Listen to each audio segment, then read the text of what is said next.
ह्या वर्षात तरी सगळं ठीक होऊ दे, हेच सुरू आहे ना तुझ्या डोक्यात.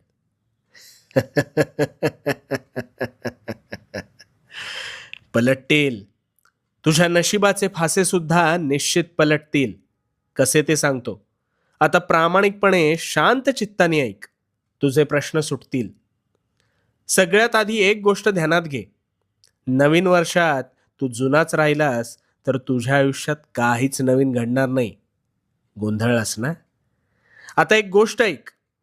दोन घनिष्ठ मित्र होते. एक हलाखीच्या परिस्थितीतून संघर्षातून जात होता, तर दुसरा ऐशोआरामी जीवन जगत सुखाचा उपभोग घेत होता. त्या गरीबाला नेहमी वाटायचं आपल्यावर देवाने काहीतरी अन्याय केलाय.